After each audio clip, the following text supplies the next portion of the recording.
तो martial master के पिछले एपिसोड में हमने देखा कि क्विंचन मास्टर मुसिन से पूछता है कि आखिर मेडिसिन किंग लू के साथ यहाँ पर क्या हुआ था। तभी मास्टर मुसिन क्विंचन को बताते हैं कि मेडिसिन किंग लू मास्टर सुआन यी का डिसाइपल हुआ करता था और यहाँ पर मास्टर सुआन यी की हालत पिछले कुछ टाइम से बहुत ही ज्यादा खराब है, जिस वजह से उनके पास अब बस 10 सालों का ही लाइफ स्पैन बचा हुआ है। इस बारे में जानकर उसके जाओ फैमिली के सभी लोग बहुत ही ज्यादा परेशान थे। पर फिर अचानक से एक दिन उन्हें खबर मिली कि हुआन फैमिली के पास एक बहुत ही ज्यादा रेयर मेडिसिन मौजूद है, जिसे खाने के बाद किसी भी कल्टीवेटर की लाइफ स्पैन यहाँ पर काफी ज्यादा बढ़ जाएगी। और हुआन फैमिली के लोग उस मेडिसिन को एक ब्लैक मार्केट में बेचने वाले हैं। यह सुनकर उसके जाओ फैमिली के लोगों ने सोचा कि अगर वह मेडिसिन उन्हें मिल जाए तो वह लोग मास्टर सुआन यी को गिफ्ट कर देंगे, जिसे खाने के बाद मास्टर सुआन यी का लाइफ स्पैन यहाँ पर बढ़ जाएगा। पर उस मेडिसिन को खरीदने के लिए उनके पास इनफ पैसे नहीं थे, इसीलिए उस मेडिसिन को खरीदने के लिए जाओ फैमिली ने पैसे इकट्ठा करना स्टार्ट किया। तभी क्विंचन बोलता है, अगर तुम सभी लोग मास्टर सुआन यी के लिए उस मेडिसिन को खरीदना चाहते थे तो आखिर तुमने सीधे जाकर मास्टर सुआन यी को इस बारे में क्यों नहीं बता दिया। तभी एक एल्डर आगे बढ़ते हुए बोलता है, उस मेडिसिन को ब्लैक मार्केट में बेचा जा रहा था और यहाँ पर ब्लैक मार्केट पिल पवेलियन के लिए एक खतरा है, क्योंकि लोग पिल पवेलियन से कीमती पिल्स को चुराकर ब्लैक मार्केट में ले जाकर बेचते हैं, जिस वजह से पिल पवेलियन का बहुत ही ज्यादा नुकसान होता है। इसीलिए अगर पिल पवेलियन के किसी भी मेंबर को इस बारे में पता चल जाता तो उस दिन ब्लैक मार्केट में रेड पड़ सकती थी और फिर जाओ फैमिली के लोग उस पिल को खरीद नहीं पाते। और तो और मास्टर सुआन यी पिल पवेलियन के एक हाई ऑफिसर हुआ करते थे, जिस वजह से वह लोग उन्हें इस बारे में नहीं बता सकते थे। तभी क्विंचन बोलता है, तो क्या तुम लोगों को इस बात पर यकीन है कि हुआन फैमिली के पास कोई ऐसा पिल सच में था और वह लोग उसे ब्लैक मार्केट में बेचने वाले थे। अब यह सुनते ही जाओ फैमिली के सभी लोगों की बोलती बंद हो जाती है। तभी क्विंचन बोलता है, हुआन फैमिली के लोगों ने यहाँ पर तुम्हें बेवकूफ बनाया। अगर हुआन फैमिली के पास वैसी कोई पिल होती तो वह अपने एल्डर्स को वह पिल क्यों नहीं खिलाते। और तो और तुमने अभी मुझे बताया कि हुआन फैमिली बहुत ही ज्यादा पावरफुल है और उनके पास कई सारे खतरनाक एल्डर्स भी मौजूद हैं। तो एक बार सोचो, अगर उनके एल्डर्स उस पिल को खा लेते तो वह और कितने ज्यादा पावरफुल बन सकते थे। क्या तुम सभी लोगों के मन में उस वक्त यह बात नहीं आई थी। अब यह सुनकर मास्टर मुसिन बोलते हैं, हमें एक अंदर के आदमी ने यह खबर दी थी, इसीलिए हमें उसकी बात पर यकीन हो गया। क्विंचन बोलता है, मैं यहाँ पर सब कुछ समझ गया। तुम्हारे उस ट्रस्टवर्दी ने तुम्हें यह खबर दी और साथ ही साथ उसने तुम्हें यह भी बताया होगा कि हुआन फैमिली के लोग कुछ ही दिनों में उस पिल को वहाँ पर बेचने वाले हैं, जिस वजह से तुम्हारे पास उस पिल को खरीदने के लिए इनफ पैसा जमा करने का टाइम नहीं होगा। इसीलिए तुमने मेडिसिन किंग लू से मदद मांगी और फिर मेडिसिन किंग लू अपने मास्टर की लाइफ स्पैन को बढ़ाने के लिए अपने पास मौजूद सभी पैसे को लेकर ब्लैक मार्केट में उस पिल को खरीदने के लिए पहुंच गया। पर फिर उस जगह पर किसी ने उसे जान से मार दिया और यह काम किसने किया इस बारे में किसी को भी नहीं पता। जिसके बाद अचानक से सिटी के सभी लोगों को यह पता लगा कि जुओ फैमिली के लोगों ने मेडिसिन किंग लू को ब्लैक मार्केट में कुछ खरीदने के लिए भेजा था और वहां पर जुओ फैमिली के सभी मेंबर्स ने एक साथ मिलकर मेडिसिन किंग लू को मार दिया। मैं बिल्कुल सही बोल रहा हूँ ना। मास्टर मुसिन हैरान होते हुए बोलते हैं, मास्टर क्विंचन, आखिर आपको इन सभी चीजों के बारे में इतना डिटेल में कैसे पता है। क्विंचन बोलता है, तुम सभी लोग सच में बहुत ही ज्यादा इनोसेंट हो। इस तरह के गेम तो बच्चे खेलते हैं।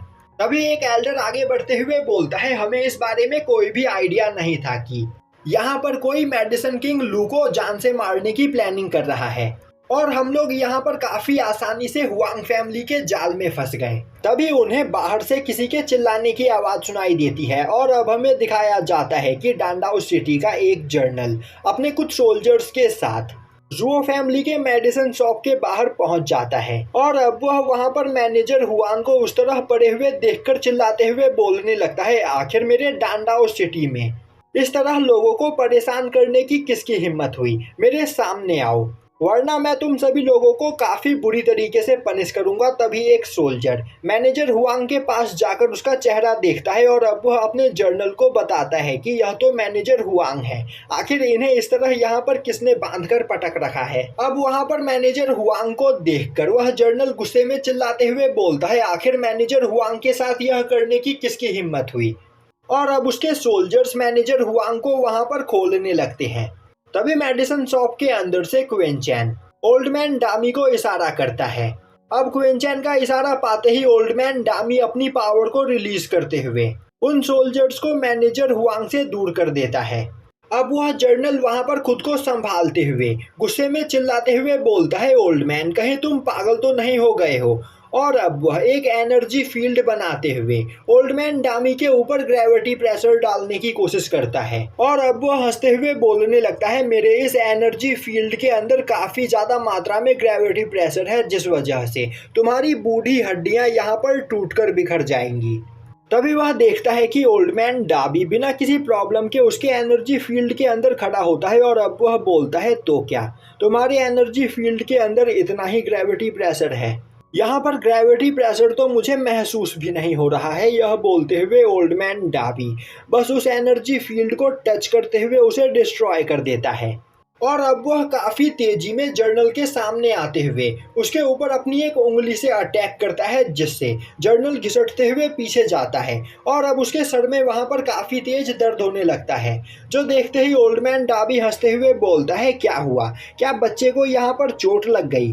तभी मैनेजर हुआंग वहां से खड़ा होकर भागने की कोशिश करता है, पर क्वेनचैन एक जगह से यह सब कुछ देख रहा होता है। और अब वह मैनेजर हुआंग के ऊपर अपना डिवाइन शील्ड पटक देता है, जिससे मैनेजर हुआंग की हालत खराब हो जाती है। वहीं पर यह सब कुछ देखकर वह जर्नल भी बुरी तरीके से डर जाता है।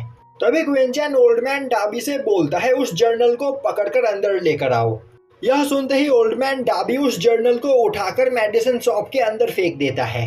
अब वह जर्नल देखता है कि क्वेनचैन मास्टर जुओ क्वेनफेंग के साथ उसके सामने खड़ा होता है, जिसे देखते ही वह काफी ज्यादा डर जाता है और बोलने लगता है, आखिर तुम हो कौन और आखिर तुम यहाँ पर अभी मेरे साथ क्या करने वाले हो? मैं तुम्हें यह बता देना चाहता हूँ कि मैं डांडाओ सिटी का एक जर्नल हूँ, तो मुझसे पंगा लेने के बाद तुम बच नहीं पाओगे।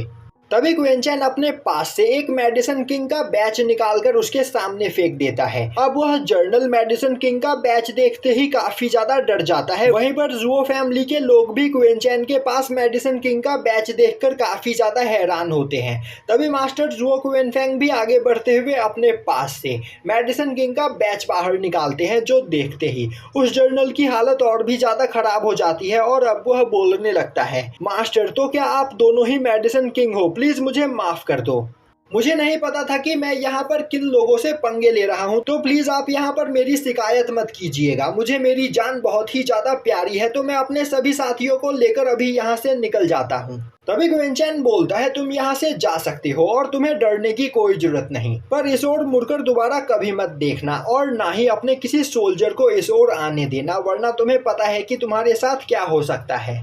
यह सुनते ही वह जर्नल गिरते पड़ते वहां से निकलकर बाहर आता है, जिसे देखते ही मैनेजर हुआंग वहां पर खुश होते हुए सोचने लगता है, अब शायद से जर्नल उसे यहाँ पर बचाएगा। पर वह जर्नल अपने दोनों सोल्जर्स को लेकर अपनी जान बचाकर वहां से भागने लगता है। अब यह देखते ही वह दोनों सोल्जर्स बोलने लगते हैं, मास्टर आखिर हम लोग यहाँ से बचकर भाग क्यों रहे हैं? हमें इन सभी लोगों को यहाँ पर सबक सिखाना चाहिए। यह सुनते ही वह जर्नल गुस्से में उन सोल्जर्स के ऊपर चिल्लाते हुए उन्हें चुप करा देता है। और अब वह वहां से दूर एक जगह पर आकर चैन की सांस लेता है, जिसके बाद वह बोलने लगता है, मुझे उन दोनों लोगों के ओरिजिन के बारे में जानना होगा। आखिर वह दोनों पर्सन थे कौन? यह बोलते हुए वह अपने पास मौजूद इंफॉर्मेशन जेड के अंदर क्वेनचैन को सर्च करने लगता है। तभी उसे पता चलता है कि क्वेनचैन वही पर्सन है जिसने क्रोन प्रिंस जिनजाओ के ऊपर अटैक करके उसे मारने की कोशिश की। यह सुनते ही वह जर्नल काफी ज्यादा डर जाता है, वह वहां पर बेहोश हो जाता है और यहीं पर यह एपिसोड खत्म हो जाता है।